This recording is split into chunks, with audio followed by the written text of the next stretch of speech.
Welcome to my channel all exam place. My name is Mahima और मैं आज आपको बताऊंगी एरर डिटेक्शन के कुछ क्वेश्चंस।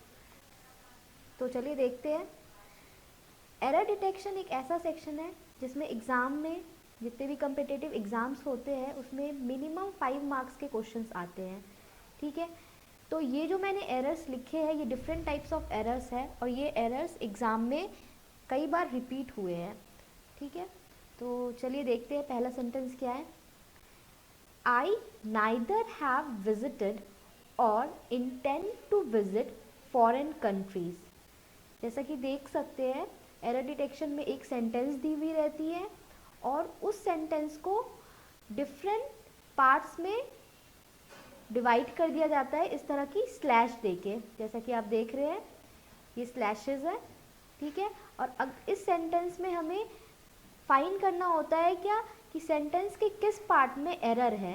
ठीक है, इस पार्ट में है या इस पार्ट में है या इस पार्ट में है, या अगर कोई भी एरर नहीं है, एरर यानी मोस्ट ऑफ द केसेस में ग्रामेटिकल एरर रहते हैं, स्पेलिंग एरर नहीं रहती है एरर डिटेक्शन में। ठीक है, और अगर सेंटेंस पूरी तरह ग्रामेटिकली करेक्ट होता है तो नो एरर हमारा आंसर होता है। इस सेंटेंस में कहा गया है कि I neither have visited or intend to visit foreign countries. अब यहाँ गौर कीजिएगा, पहले पार्ट में नाइदर का यूज़ हुआ है। ठीक है, तो ये चीज़ याद रखिएगा, जब भी आप सेंटेंस में नाइदर देखिएगा तो नाइदर के बाद हमेशा नॉर आता है। ठीक है, मतलब neither is followed, nor is followed by neither. ठीक है, तो ये ज़रूरी नहीं है कि नाइदर के इमीडिएटली बाद नॉर आ जाए, लेकिन सेंटेंस में नॉर आना चाहिए। लेकिन नाइदर की जगह नॉर यहाँ है नहीं, इस सेंटेंस में और का यूज़ हुआ है। ठीक है, तो इस सेंटेंस में एरर है। यहाँ पे होना चाहिए था I neither have visited nor, यहाँ पे होना चाहिए था nor intend to visit foreign countries. ठीक है, इसी तरह जैसे नाइदर के साथ और जाता है, आइदर के साथ और फॉलो करता है। ठीक है, ये चीज़ याद रखिएगा। अब आएंगे सेकेंड सेंटेंस में। सेकेंड सेंटेंस में है I believe that respect is more preferable than money. ठीक है, इसमें कहा जा रहा है कि मेरा ऐसा विश्वास है कि रिस्पेक्ट ज़्यादा ज़रूरी है एज़ कम्पेयर टू मनी, यानी ज़्यादा प्रेफरेबल है मनी से। ठीक है, अब इस सेंटेंस को देखिए, फर्स्ट पार्ट में कोई भी एरर नहीं है। ठीक है, सेकेंड पार्ट में भी नहीं है। अब आइए थर्ड पार्ट की तरफ। थर्ड पार्ट में एरर है। अब एरर क्या है मैं पहले आपको बता दूं कि प्रेफर जो वर्ड है वो हमेशा फॉलोड होता है टू से। अगर मान लीजिए मैं प्रेफर लिख रही हूँ या कोई भी सेंटेंस में आपको प्रेफर लिखा हुआ है तो ये कंपलसरी है कि इसके बाद टू होना चाहिए। ठीक है, तभी वो सेंटेंस राइट होता है। तो जैसा कि आप देख सकते हैं ये सेंटेंस में प्रेफर के बाद टू है नहीं। ठीक है, ये तो इस सेंटेंस में ग्रामेटिकल एरर है कह सकते हैं। और एक और एरर है इस सेंटेंस में, मोर। मोर का यूज़ होगा नहीं इस सेंटेंस में। ठीक है, क्यों? क्योंकि मोर एक कह सकते हैं सुपरफिलिशियस है, क्योंकि प्रेफर, अगर हम कोई चीज़ के लिए प्रेफर कहते हैं उसका मतलब होता है कि हम कुछ कंपेरेटिव सेंस यूज़ कर रहे हैं।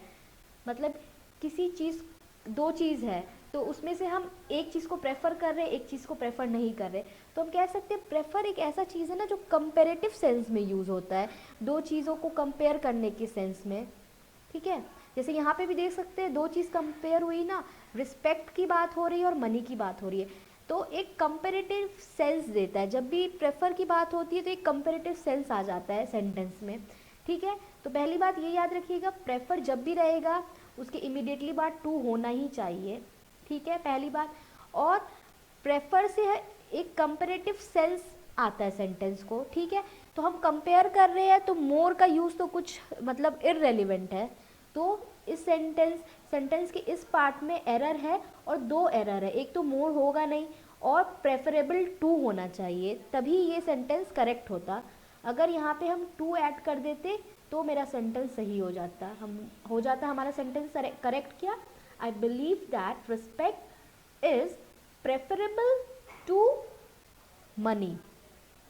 ठीक है, तो ये हो गई सेकंड वाले की बात। अब आएंगे थर्ड सेंटेंस में। थर्ड सेंटेंस है the major along with his soldiers were killed in the field.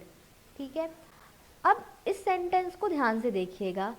इसमें क्या है, द मेजर, एक पर्सन की बात हो रही है, एक कोई मेजर है, और उसके soldiers with along with his soldiers were killed in the field. ठीक है, अब मैं बता दूं, जब भी इस तरह के वर्ड्स होते हैं, जैसे कि सेंटेंस में दिया है अलॉन्ग विथ दिया है ना, ठीक है, इस तरह के और भी बहुत सारे सेंटेंस वर्ड्स होते हैं अलॉन्ग विथ के अलावा। जैसे हम कह सकते हैं एज वेल एज, एक वर्ड हो गया। फिर इसी तरह के और वर्ड होते हैं नो लेस देन, ठीक है, इन एडिशन टू, या कह सकते हैं एडिशन टू। ऐसा अक्सर देखने को मिलता है सेंटेंस में ये सब वर्ड्स कि ना, Ram as well as his friends when, मतलब राम और उसके साथ उसके दोस्त। ठीक है, तो जब भी इस तरह के वर्ड्स होंगे सेंटेंस में, ठीक है, टुगेदर विद भी हम लिख सकते हैं, इसी कैटेगरी में आता है टुगेदर विथ। ठीक है, तो जब भी सेंटेंस में ऐसे वर्ड्स होंगे, ठीक है, और वो दो सब्जेक्ट को जोड़ रहे हैं, पहला सब्जेक्ट हमारा क्या है, या कह सकते हैं पहला नाउन क्या है हमारा, ठीक है, ये हो गया S1 सब्जेक्ट, या कह सकते हैं पहला नाउन है ये हमारा। ठीक है, दूसरा नाउन हमारा ये है N2। तो जब भी इस तरह के वर्ड्स दो नाउन को जोड़ रहे हैं, ये देख सकते हैं ना, ये अलॉन्ग विद भी दो नाउन को जोड़ रहा है, नाउन 1 और नाउन 2 को, ये अलॉन्ग विद दोनों के बीच में आ रहा है, दोनों को जोड़ रहा है। ठीक है, तो उसमें जो वर्ब होता है हमारा, हमेशा जो पहला है उसको फॉलो करता है। ठीक है, यानी पहला नाउन क्या, नाउन था हमारा द मेजर, ये क्या है, एक सिंगुलर है, एक मेजर की बात हो रही है। तो यहाँ पे एरर है हमारा, यहाँ पे वेयर की जगह वॉज होना चाहिए था। ठीक है, क्योंकि हमारा जो पहला नाउन है वो सिंगुलर है, भले यहाँ पे प्लूरल नाउन है, दूसरा नाउन हमारा सोल्जर्स लिखा है, बहुत सारे सोल्जर्स, लेकिन ये जो हमारा वर्ब है वो सिंगुलर होगा, क्योंकि हमारा पहला नाउन भी सिंगुलर था। ठीक है, इसी तरह से मान लीजिए अगर यहाँ पे रहता Ram as well as his friends went for a picnic, अगर रहता यहाँ पे मान लीजिए Ram as well as his friends went for a picnic,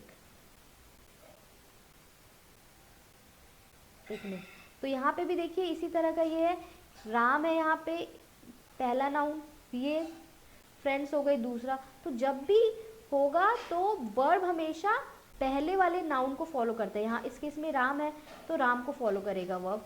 ठीक है, ये मैंने ऐसे एक एग्जाम्पल दे दिया। ठीक है, आप इसे ध्यान से देख लीजिएगा। अब सेकेंड लास्ट सेंटेंस है the clothes were neatly hanged on the cloth line. इस सेंटेंस में कहा जा रहा है कपड़े बहुत ही सफाई से टांग दिए गए थे क्लोथ की लाइन में। ठीक है, एक सीक्वेंस में टांग दिए गए थे। तो पहले पार्ट में कोई भी एरर नहीं है, क्योंकि बहुत सारे क्लोथ की बात हो रही है, हमने दा का यूज़ किया है। वेयर नीटली, ठीक है, प्लूरल वर्ब है यहाँ पे क्लोथ के लिए, ये भी सही है। Hanged on the cloth line, error है हमारा इस पार्ट में, क्योंकि हैंग्ड ऑन यूज़ हुआ है। ठीक है, हैंग्ड ऑन जब भी यूज़ होता है वो लिविंग बींग्स के लिए होता है। ठीक है, ये याद रखिएगा, हैंग्ड ऑन हमेशा यूज़ होता है लिविंग बींग्स के लिए, not for non living things. ठीक है, तो लिविंग बींग्स के लिए होता है। तो यहाँ पे तो क्लोथ की बात हो रही है, तो यहाँ पे हैंग्ड ऑन नहीं होना चाहिए, यहाँ पे होना चाहिए था हंग, इसकी जगह होना चाहिए था हंग, तब ये राइट होता sentence. The clothes were neatly hung, ठीक है, ऑन द क्लोथ लाइन, ये फिर हमारा करेक्ट होता है। हैंग जब भी होता है तो लिविंग बींग्स के लिए बात होती है। अब लास्ट सेंटेंस देखिए, लास्ट में है I enjoyed during my stay in England. ठीक है, अब देखिएगा इसमें क्या है, enjoyed during my stay in England, इसके फर्स्ट पार्ट में एरर है, क्योंकि यहाँ पे होना चाहिए था I enjoyed myself, in place of, मतलब यहाँ पे आई इंजॉयड, यहाँ पे माई सेल्फ होना चाहिए था, ठीक है। यहाँ पे माई सेल्फ तो है नहीं, फिर during my stay in England, ये रेस्ट पार्ट सेंटेंस का सही है। अब मैं बताऊँगी क्यों माई सेल्फ होना चाहिए। माई सेल्फ इसलिए होना चाहिए था क्योंकि कुछ वर्ब्स होते हैं जो हमेशा रिफ्लेक्सिव प्रोनाउन को, मतलब कोई वर्ब, कुछ वर्ब्स होते हैं, वर्ब्स की कैटेगरी में बताऊंगी, उनके जस्ट बाद रिफ्लेक्सिव प्रोनाउन होने चाहिए, ठीक है। अब आपको मैं बता देती हूँ ब्रीफली कि रिफ्लेक्सिव प्रोनाउन क्या होते हैं। देखिए, प्रोनाउन वो होते हैं जो नाउन की जगह यूज़ होते हैं, ठीक है। प्रोनाउन नाउन की जगह यूज़ होते हैं। फॉर एग्जाम्पल, अगर मैंने राम लिखा, ठीक है, राम एक नाउन है, अगर मैं राम की जगह लिखूंगी हिज या हिम, सॉरी हिम लिखूंगी, तो ये एक प्रोनाउन है, ठीक है। अगर मान लीजिए गीता हो गई, ठीक है, गीता की जगह अगर मैं लिखती हूँ हर, तो ये भी एक प्रोनाउन हो गया, ये सब एक प्रोनाउन हो गए, ठीक है। ये तो हो गई प्रोनाउन की बात। अब रिफ्लेक्सिव प्रोनाउन क्या होता है, ठीक है। रिफ्लेक्सिव प्रोनाउन वो होता है कि जिस प्रोनाउन में हम सेल्फ ऐड कर दें, उसे हम कहते हैं रिफ्लेक्सिव प्रोनाउन। फॉर एग्जाम्पल, अगर जो मैंने लिखा है यहाँ पे गीता हर, ठीक है, हर सेल्फ में बना दूँ, तो ये एक रिफ्लेक्सिव प्रोनाउन हो जाएगा, ठीक है, ये एक रिफ्लेक्सिव प्रोनाउन हो जाएगा। इसी तरह से अगर मैं हिम में लगा दूँ सेल्फ, तो वो भी एक रिफ्लेक्सिव प्रोनाउन हो जाएगा, ठीक है, ठीक है, ये सारे रिफ्लेक्सिव प्रोनाउन बन जाएंगे, ठीक है। तो अब यहाँ पे है इंजॉय। इंजॉय एक वर्ब है, इंजॉय एक वर्ब है, ठीक है। इसके बाद हमने सेल्फ लगाया, ठीक है, सॉरी, यहाँ पे आई की बात हो रही है, तो आई इंजॉयड माई सेल्फ, तो इंजॉय एक वर्ब है, फिर हमने यहाँ पे माई सेल्फ कर दिया, तो वर्ब के बाद ये रिफ्लेक्सिव प्रोनाउन हो गया, ये हो गया रिफ्लेक्सिव प्रोनाउन, ये वर्ब है। तो इंजॉय की तरह बहुत सारे ऐसे वर्ब होते हैं जिनके तुरंत बाद रिफ्लेक्सिव प्रोनाउन का यूज़ होता है। फॉर एग्जाम्पल मैं बता देती हूँ, मान लीजिए अगर अप्लाई होता, अप्लाई तब भी ये कंडीशन होती। इसी तरह से रिज़ाइन होता, तो इसके भी तुरंत बाद हमें रिफ्लेक्सिव प्रोनाउन, मान लीजिए यहाँ पे रिज़ाइन होता, I resign during my office hour, ठीक है, तो आई रिज़ाइन माई सेल्फ हो जाता, ठीक है। माई सेल्फ एक रिफ्लेक्सिव प्रोनाउन है, ठीक है। तो इस तरह से किसी भी प्रोनाउन को रिफ्लेक्सिव बनाना होता है तो हम उसमें सेल्फ ऐड कर देते हैं, तो वो रिफ्लेक्सिव प्रोनाउन हो जाता है। और प्रोनाउन वो होता है जो नाउन की जगह यूज़ होता है।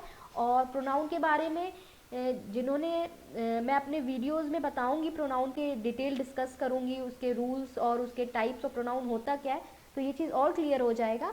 फिलहाल आप इतने ही याद रखिए, प्रोनाउन वो होते हैं जो नाउन की जगह यूज़ होते हैं, और रिफ्लेक्सिव प्रोनाउन जब हमें बनाना पड़ता है तो प्रोनाउन में सेल्फ ऐड कर देते हैं। For example your self, your भी, ठीक है, योर सेल्फ भी एक रिफ्लेक्सिव प्रोनाउन हो गया, योर हो गया हमारा प्रोनाउन, उसमें सेल्फ ऐड कर दिए। इसी तरह से, लेकिन अगर आर रहेगा, आर, तो उसमें आर सेल्फ या ऐड करेंगे, ठीक है। और इंजॉय की तरह बहुत सारे ऐसे वर्ब है, आप इसे नोट डाउन कर लीजिए। फॉर एग्जाम्पल अप्लाई एक वर्ड है, ठीक है, वर्ब की कैटेगरी है जिसके तुरंत बाद रिफ्लेक्सिव प्रोनाउन आता है। रिज़ाइन एक वर्ड हो गया, प्राइड हो गया, ठीक है। इसी तरह से ड्राइव हो गया, अगर रहता तो मैं लिखती आई ड्राइव माई सेल्फ, ठीक है। एब्सेंट हो गया, ठीक है। ये सारे कुछ वर्ड्स हैं। तो फ्रेंड्स, ये हो गई डिफरेंट टाइप्स ऑफ एरर्स जो एग्ज़ाम में पूछे जाते हैं। मैं अपने नेक्स्ट वीडियो में और एरर डिस्कस करूँगी कि आपके लिए कन्वीनियंस हो कि एरर डिटेक्शन में आप पूरे मार्क्स सिक्योर कर सके। और मैं कोशिश करूँगी कि मैं हर तरह के एरर अपने वीडियोस में डिस्कस करूँ कि ताकि आपके लिए एरर डिटेक्शन का जो पोर्शन है वो काफ़ी इजी हो जाए। सो फ्रेंड्स, वीडियो अच्छा लगा हो तो प्लीज़ इसे लाइक कीजिए और शेयर कीजिए, और जिन्होंने मेरे चैनल को अभी तक सब्सक्राइब नहीं किया है तो वो ज़रूर कर ले। Thank you.